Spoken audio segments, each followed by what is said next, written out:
Okay, I'm going to carry on working on this for a few more minutes. And I'm going to go over to this side a little bit, do a little bit more, and then I'm going to come back and I'm going to start these pearls down here. Or these, whatever these are. This is a necklace that my son made for me 10 years ago, and I've never taken it off, except for the times that it breaks, which is at least once a year. Anyway, I'm going to pay particular attention to these beads when I paint them.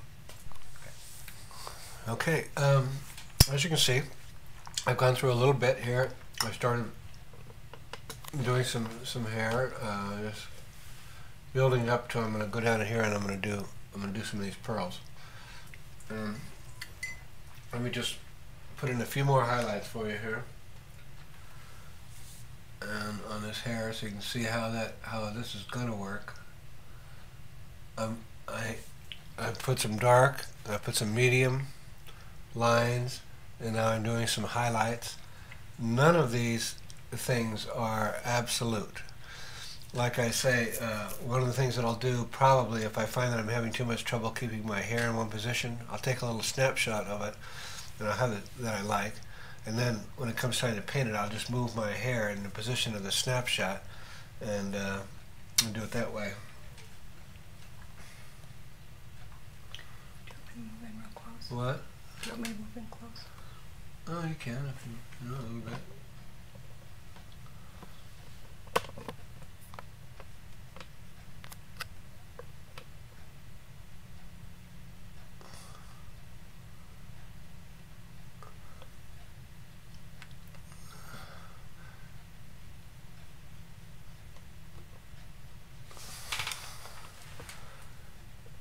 Yeah, this is looking good. Okay, I'm going to go down in here now, in these beads. Now what I've done and what I will continue to do is I sort of work the top and bottom and the beads themselves all at the same time.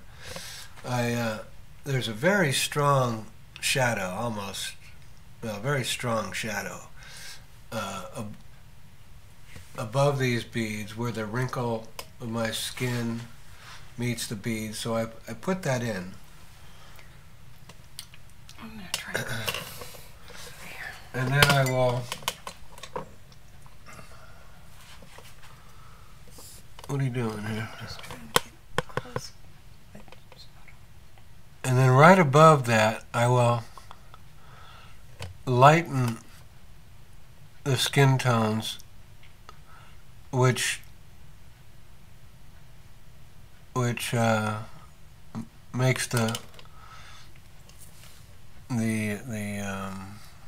perception of the beads meeting the neck much more real. And I even exaggerated a little bit, just mainly because it's more interesting.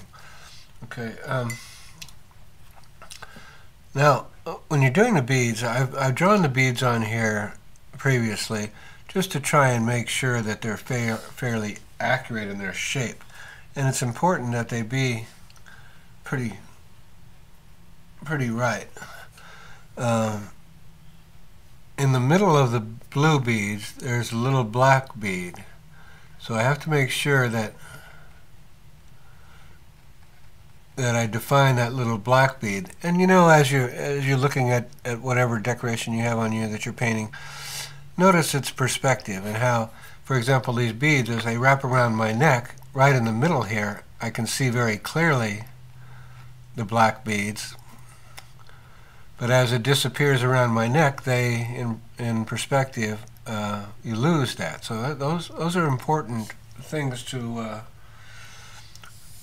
look at if you want this painting to be believable. Okay, underneath the green bead, I am putting a little deep shadow, and also this whole portion of my neck and chest area here is quite dark in relationship to my head. I haven't made it as dark as it really is going to appear, but it is quite dark because it's really completely in shadow because the light's coming straight over my head. Okay, I'm going to paint a little bead here for you. Now what I've done, I've mixed up a medium greeny turquoisey blue. But also on my palette, I've got some ochres and some of my skin tones that are on there. But I know that I can mix into this green color for the beads. I can mix into the colors that I have on my palette to get almost a perfectly accurate color. Here we go.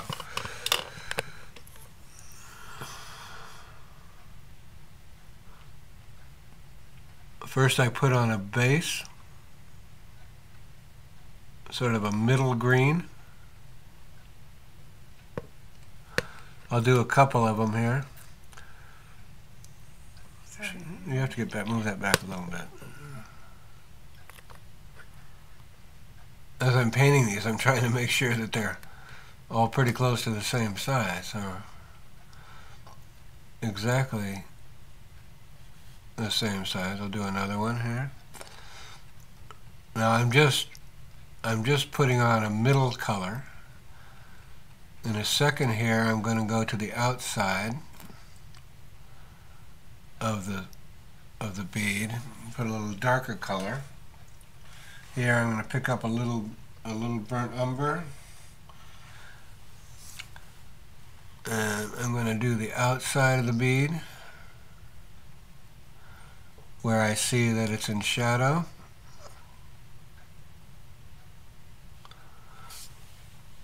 Do a little bit more, a little darker.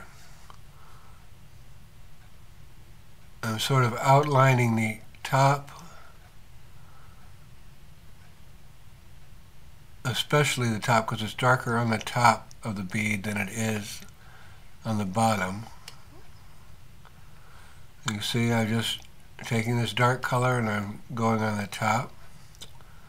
Now right in between here, I have two sets of beads here, a small set and a big set. It's really got a distinct shadow in there, so I've got to put that in there now.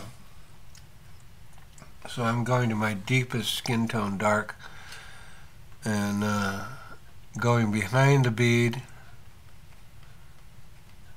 with that shadow.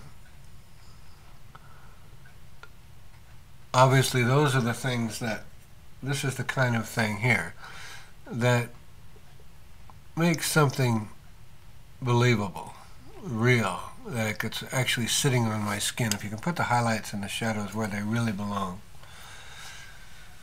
I'm going to do the same thing on the bottom.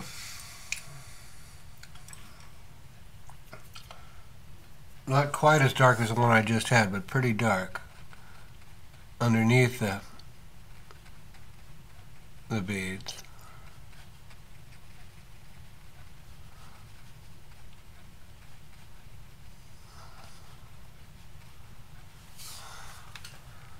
Okay.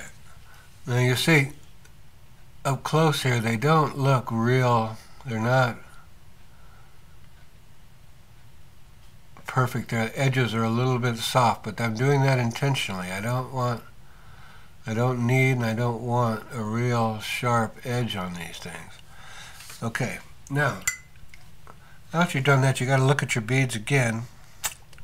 I'm looking at these beads again. I'm trying to see where the real highlights are on them. And as they go around in a circle, the light affecting them is different on each bead. So you have to do each bead one at a time.